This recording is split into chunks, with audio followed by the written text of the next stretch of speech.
જૂનાગઢના પવિત્ર અને ઐતિહાસિક ધરોહર સમાન ગિરનાર પર્વતને બચાવવા માટે આજે અદ્વિતીય એકતા જોવા મળી।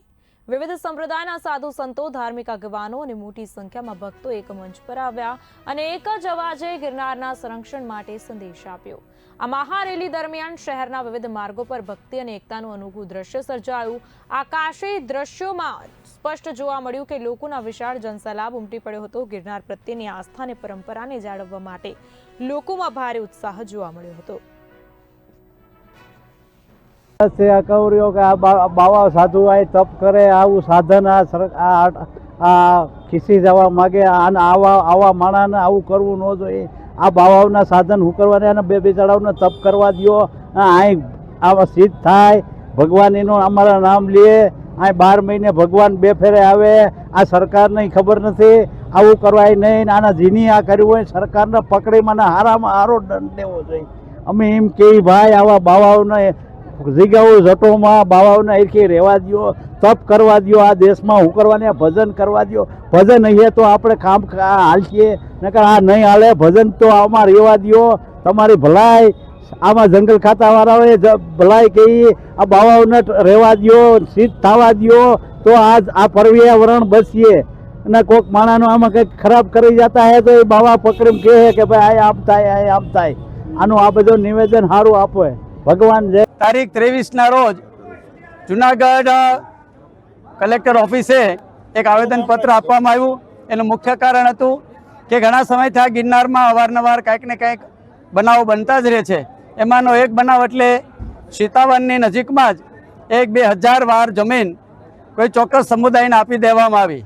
અને આપી દેવાના કારણે, કારણ કે આપણે જોઈએ છીએ ગિરનાર એ અભયારણ્યમાં છે, ગિરનાર એ સેન્ચુરીમાં પણ છે, ગિરનારની આજુબાજુમાં પ્લાસ્ટિક પણ બેન છે।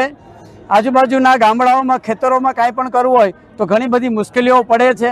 આવી ઘણી બધી સમસ્યાઓ છે, છતાં 2000 વાર જમીન કેવી રીતે અપાણી, કોના માધ્યમથી અપાણી, કયા હેતુથી અપાણી, કોણે આપી, શા માટે આપી, આ બધા પ્રશ્નો લઈને ગિરનારમાં રહેતા તમામ સાધુ સંતો અને આજુબાજુમાં રહેતા સંતો અને જૂનાગઢની સનાતન ધર્મપ્રેમી જનતા કે જ્યારે સનાતનની વાત કોઈ આવે અને કાંઈ પણ જમીન જોતી હોય તો એ મળતી નથી, તો આ 2000 વાર જમીન કેવી રીતે મળી, એ વિષયને લઈ અને આજે કલેક્ટર સાહેબને આવેદનપત્ર આપ્યું છે। અને આવેદનપત્રમાં તમામ સાધુ સંતો, જૂનાગઢની ધર્મપ્રેમી જનતા, તમામ સંપ્રદાયો લઈને બધાય કોઈ પણ ભેદ વગર જે સનાતનને માનનારા છે બધામાં જોડાયા છે।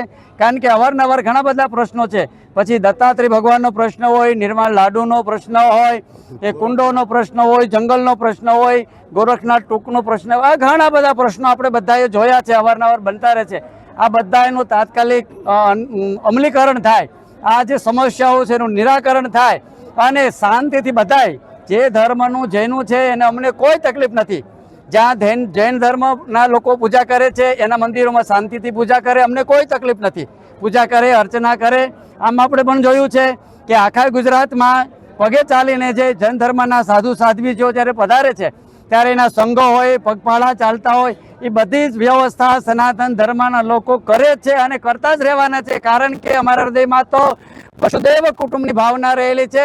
અમને અમારો સનાતન ધર્મ એ બધાને સાથે રાખીને ચાલવાનું શીખવનારો છે। ત્યારે બધાને ભગવાનની પ્રાર્થના કરીએ કે સદબુદ્ધિ આપ। મારું નામ ભૂપતભાઈ શેઠિયા, વોર્ડ નંબર 1ના પૂર્વ કોર્પોરેટર છું। આજે 23/4 એટલે આજનો જે દિવસ છે એ સનાતન હિન્દુઓ માટે ઐતિહાસિક દિવસ ગણાશે। કારણ કે ગરવો ગઢ ગિરનાર, જ્યાં મા અંબાના બેસણા છે, જ્યાં દત્ત ભગવાનની ટૂંક છે, 9 નાથ સિદ્ધ 84ના જ્યાં બેસણા છે, એવા ગરવા ગઢ ગિરનારની અંદર અમુક સમાજના લોકો હિન્દુ ધર્મની જે મંદિરો છે, આસ્થાના પ્રતીક છે, એમના નામ બદલાવી અને પોતાના નામ રાખવા માંડ્યા છે અને સનાતન હિન્દુ ધર્મ ઉપર એ લોકો આક્રમણ કરી રહ્યા છે। અમને કોઈ સમાજથી વાંધો નથી, પણ અમારા સમાજની જે સનાતન હિન્દુ ધર્મના મંદિરો છે એમને એ લુપ્ત કરવા માંડ્યા છે, એના નામ બદલાવવા માંડ્યા છે, અમુક મંદિરો ત્યાં તોડવા માંડ્યા છે। તો આજે સમગ્ર ભારત દેશની અંદર અમે આ મેસેજ ફેલાવ્યો છે કે સનાતન હિન્દુ ધર્મના જે કોઈ ધર્મપ્રેમી હોય એ સોશિયલ મીડિયાના માધ્યમથી એને સાથ અને સહકાર આપે। આજે સાધુ સંતો દ્વારા જૂનાગઢની અંદર ભવ્ય રેલી અત્યારે યોજાઈ રહી છે અને સાંજના 4:30 વાગ્યા પછી અમે કલેક્ટર સાહેબને આવેદનપત્ર આપવાના છીએ. બીજું ખાસ તો એ છે કે ગરવોગઢ ગિરનાર છે એ આજકાલમાં નથી. ગરવોગઢ ગિરનાર તો અનાદિકાળથી છે અને એના એક એક પથ્થર ઉપર મહાદેવ બિરાજમાન છે, એના એક એક પથ્થર ઉપર શિવ બિરાજમાન છે. ભગવાન દત્તની ટૂંક છે. અવારનવાર અનિચ્છનીય બનાવો બને છે. હમણાં થોડા સમય પહેલાં ગોરખનાથની જે ટૂંક હતી ત્યાં પણ તોડફોડ કરવામાં આવેલી હતી. દત્ત ભગવાનની ઉપર પણ તોડફોડ કરવામાં આવેલી હતી. હમણાં અમુક સમય પહેલાં આવારા તત્વોએ ભગવાન ઉપર ચોખાના ઘા કર્યા હતા અને એવું પ્રસ્થાપિત કરવા માગે છે કે આ ગરવોગઢ ગિરનાર અમારો છે.